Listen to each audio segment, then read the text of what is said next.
Milosť vám a pokoj od Boha nášho Otca, ako aj od Pána a Spasiteľa nášho Ježiša Krista. Amen. Milí bratia a sestry, z úcty naproti slovu Božiemu povstaňte a vypočujte si ho tak, ako je napísané v knihe proroka Izaiáša v 29. kapitole od 17. po 24. verš takto. V skutku len máličko ešte a Libanon sa zmení na ovocný sad. A ovocný sad budú pokladať za les. V ten deň začujú hluchí slová knihy. Zmrákaví a tmy rozhliadnú sa oči slepých. Zúbožení budú mať viac radosti v Hospodinovi a chudobní ľudia budú jasať nad svätým Izraela. Lebo nebude viac ukrutníka. Zahynie posmešník a vyťatí budú všetci, ktorí chystajú neprávosť. Ktorí pri súdnom rokovaní obviňujú z hriechu človeka. Rozhodcovi kladú v bráne osídla a prázdnymi dôvodmi odstrkujú toho, kto je v práve. Preto domu Jákobovmu takto vraví Hospodin, ktorý vykúpil Abraháma. Nebude už Jákob zahambený a nezbledne už jeho tvár.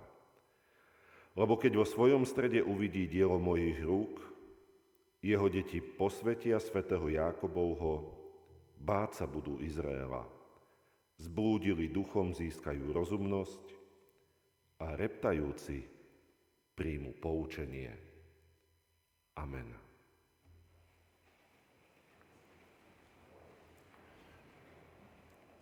Milí bratia, milé sestry vo viere v Pána Ježiša Krista, z tohto textu k nám znejú potešujúce, blahodarne pôsobiace, spruhu a posilnenie prinášajúce slova.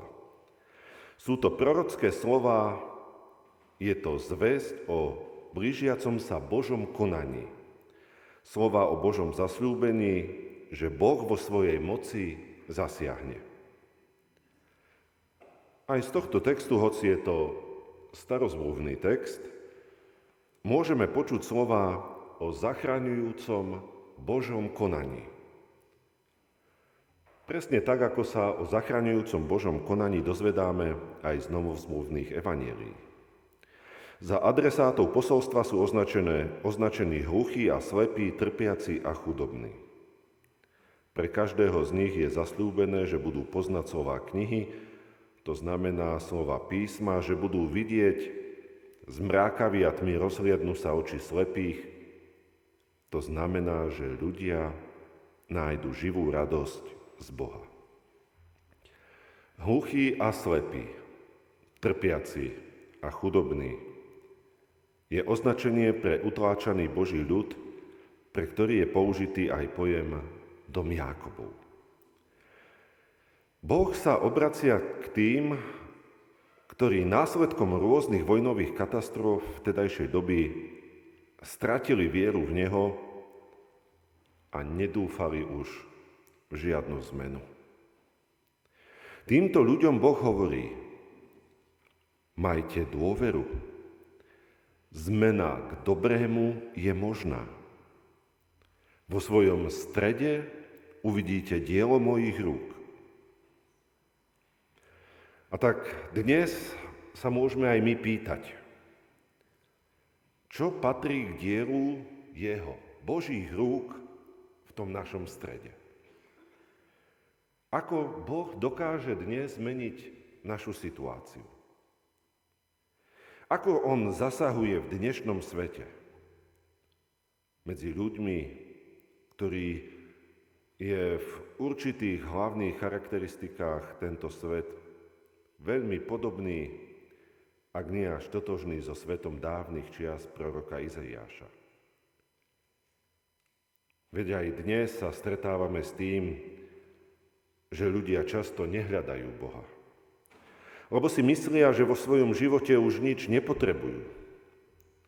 Niektorí stratili akúkoľvek chuť a túžbu po viere, lebo možno mnohé udalosti sa ich dotkli tak, že sa v nich utvrdilo presvedčenie, že Boh nie je.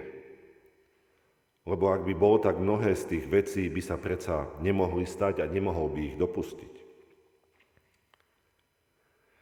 A veľmi podobne zmýšľali Izraelci, ktorí po prehratej vojne s Asýriou si kládli otázku. Ako to mohol Boh dopustiť? Ako mohol dopustiť, že jeho ľud prehral? A ako vinného za celú situáciu označovali Boha a nie seba.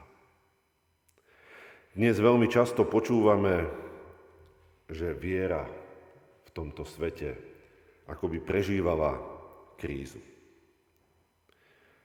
A myslím si, že nie je to tak celkom správne povedané, lebo viera ako taká sama o sebe do krízy nikdy nepríde, ale krízu prežíva moderný človek, ktorý prestáva hľadať Boha, ktorý sa prestáva spoliehať na Neho a prestáva dúfať v dielo Božích rúk aj pri ňom osobne.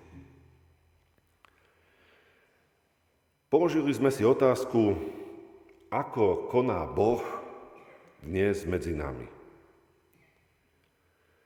A môžeme povedať, že k Božiemu dielu medzi nami v prvom rade patrí obrátenie, ktoré pôsobí pri človeku sám Boh.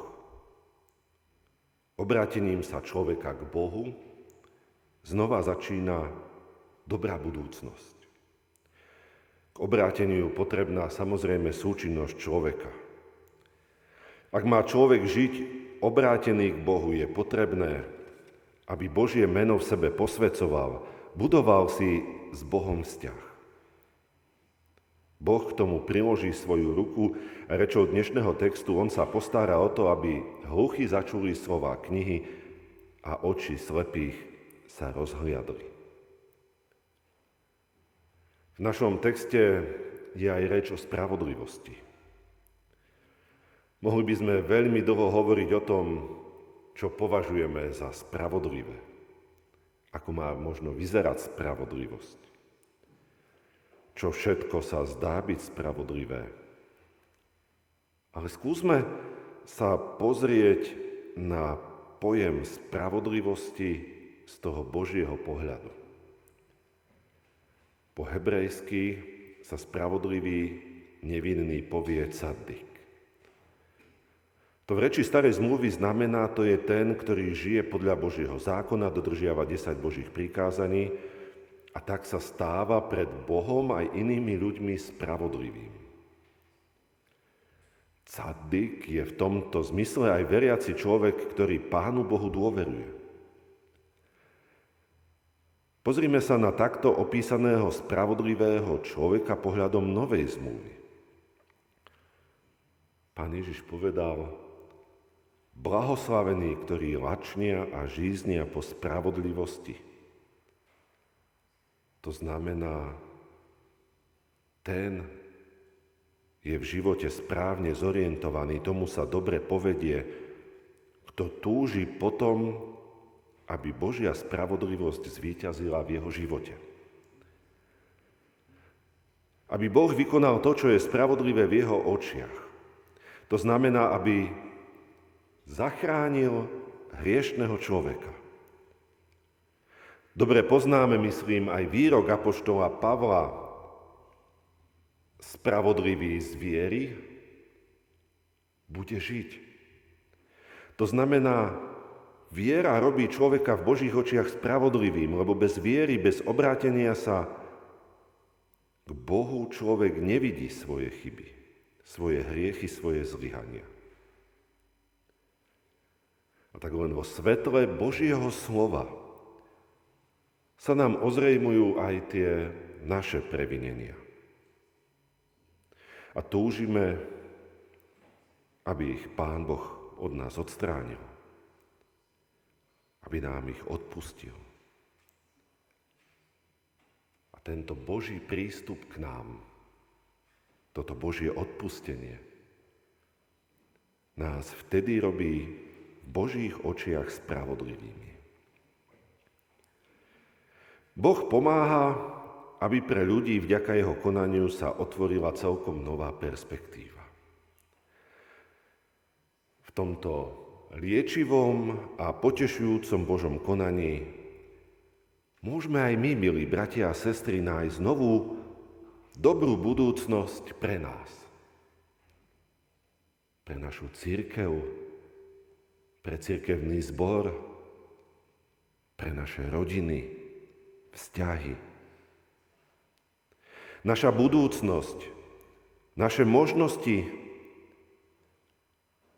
ak sú spojené s Božím menom, tak ako je napísané v 46. žalme, Boh nám je útočiskom a silou, pomocou v slúžení vždy osmečenou,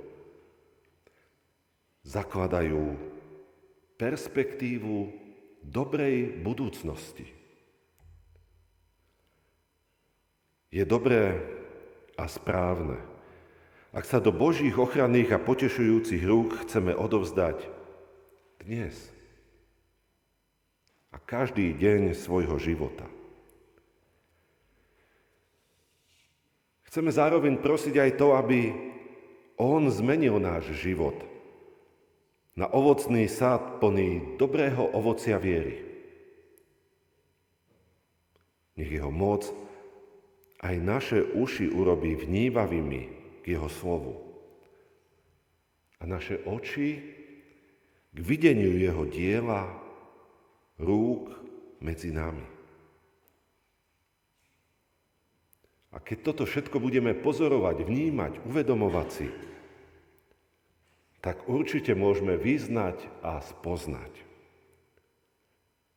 že nie sme opustení, ale sme uchopení v jeho láskavých rukách. Amen. Skloňme sa k modlitbe. Dobrotivý a láskavý Bože, ďakujeme za to, že vo svojom slove nám dávaš poznávať tvoju lásku k nám. Ďakujeme za všetky povzbudenia a potešenie, z ktorého môžeme čerpať pre svoje životy. Vyznávame, že neraz sme maloverní, ustráchaní, ale neraz sme aj utrápení a znechutení. Prosíme, dotkni sa nás Ty mocou svojho Svätého Ducha a posilňuj nás na ceste viery v tomto živote. Dopraj nám pokojné dni, v ktorých budeme môcť žiť podľa Tvojej vôle. Daj, nech náš život je plný dobrého ovocia viery. Nech s radosťou konáme to, čo Ty od nás žiadaš, k čomu nás pozývaš. Tak, aby sa Tvoje dielo medzi nami rozhojňovalo. O toto všetko, čo sme vyslovili v tejto modlitbe, ale aj v tichu našich duší. O to ťa prosíme v mene Pána Ježiša Krista. Amen. Vypočuj nás, Bože, keď spolu k Tebe voláme. Otče náš, ktorý si v nebesiach, posväť sa meno Tvoje, príď kráľovstvo Tvoje, buď vôľa Tvoja, ako v nebi, tak i na zemi. Chlieb náš každodenný daj nám dnes a odpusť nám viny naše, ako aj my odpúšťame vinníkom svojim. I neuvoď nás do pokušenia, ale zbav nás zlého. Lebo Tvoje je kráľovstvo, i moc, i sláva na veky. Amen. Sláva Bohu, Otcu, i Synu, i Duchu Svätému, ako bola na počiatku, i teraz, i vždycky, i na veky vekov. Amen.